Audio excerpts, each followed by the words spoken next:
Tapos na ang QCAA. May nag-champion na. Meron ding mga nakakuha ng individual awards. Sila ang ating mga bida ngayon, ang ating Hoop Stars! Sa Elementary Boys Division, Mythical 5 sina Mark Panizal ng Siena College, John Fajardo ng Claret, Philip Manalang ng St. Patrick, Japet de Guzman ng Trinity, at Stacy Madamba ng St. Clair. Claret ang champion sa Elementary Boys at ang kanilang team captain na si John Fajardo ay kasama sa Mythical 5. Paano mo ba nulit yung mga kampiyon mo para manalo kayo? Sinasabi ko lang sa kanila palagi na lagi silang magdasal. At huwag nilang ayusin nila palagi. Huwag nilang laro-laroin na laro. Seryosohin nila palagi. Nakalaban ng Claret sa championship ang St. Clair. Tambak ang St. Clair. Pero sa kanilang school galing ang pinakamagagaling sa Elementary Boys, ang tournament MVP, si Stacy Madamba.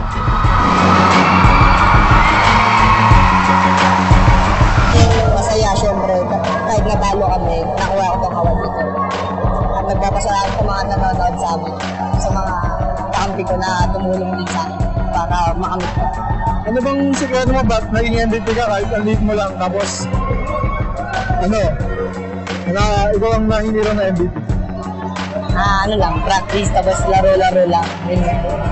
Si John Fajardo ng Claret ay uma-average ng 18.5 points, 5.2 rebounds, 1.8 assists, at 2.5 steals.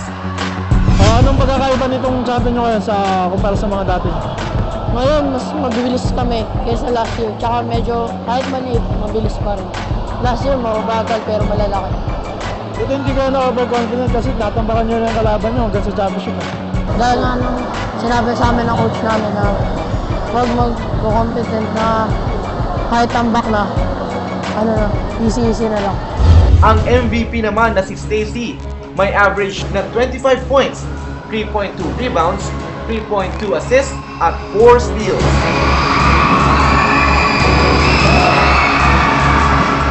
Sino ba naging inspiration mo sa pagiging MVP mo?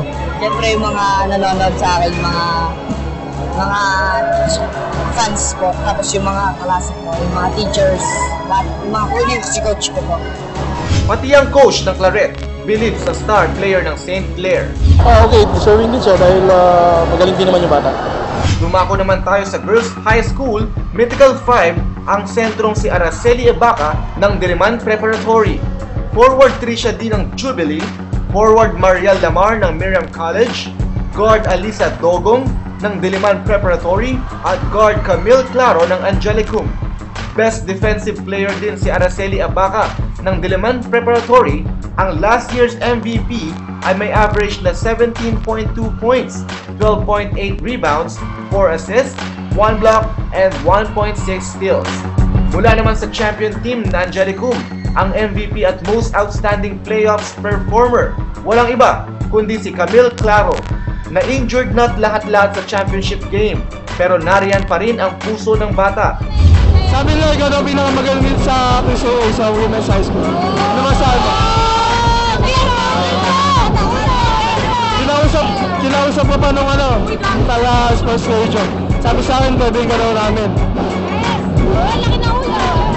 First year high school ka lang daw, tapos wala ka pa na 100 pounds.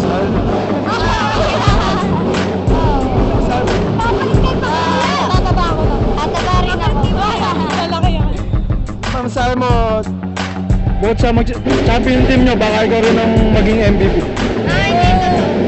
Para sa baby ko. MVP. Para sa baby ko. Wala.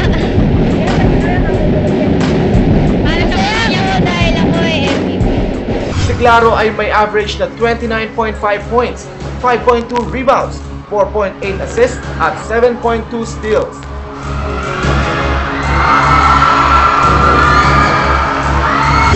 Ano bang sikreto mo? Bakit ang galing mo maglaro? Wala. Wala. Nag-Milo lang. Nakain ng kulay. Ayawin tayo ng Milo. Masahe mo sa mga kampi mo? Inspiration siya. Ang masahe mo sa mga kampi mo?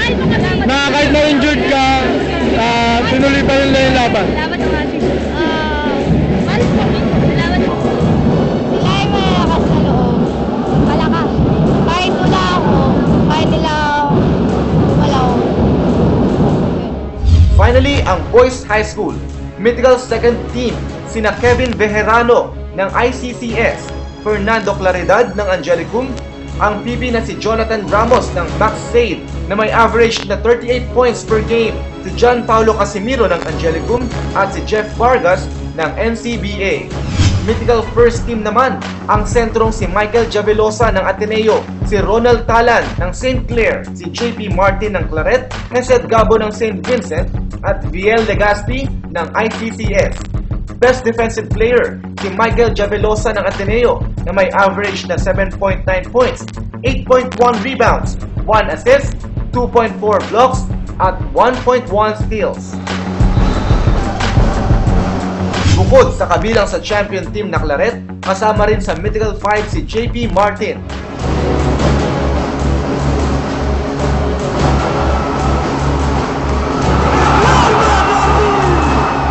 Masaya ko bukod sa champion team nyo, kasama ka pa sa Mythical 5. Siguro hindi kasi magagawa ko ng deal sa mga teammates ko. Kay coach, yung mga kaibigan pamilya namin nandiyan sumuporta sa amin ngayon. Siguro ano lang, intiwala na lang sa bawat isa sa amin ganun. Si Martin ay may average na 12.4 points, 4 rebounds, 1.1 assists, at 3.2 steals. Bali, maghanap pa yun pwede mapasukan ng college. Basketball pa rin ako, yun ang buhay ko eh. Most outstanding playoffs performer naman, si Alch Hachuela ng Claret, at ang lalaking nakakuha ng highest individual award, si Hesed Gabo ng St. Vincent, ang MVP. Kung ano masahe mo, kahit na natalo yung team nyo, pero nakuha mo naman yung highest individual award, which is MVP nga. Siyempre, flattered ako. Hindi ko na-expect na mag-MVP ako kasi hindi nga kami nag-champion. Si Gabo ay may average na 25.3 points, 4.7 rebounds, 2.8 assists, at 1.4 steals. Siyempre, magpa-practice pa ako lalo. Hard work lang talaga. Siyempre, lalagay ko talaga yung puso ko sa lahat ng ginagawa ko.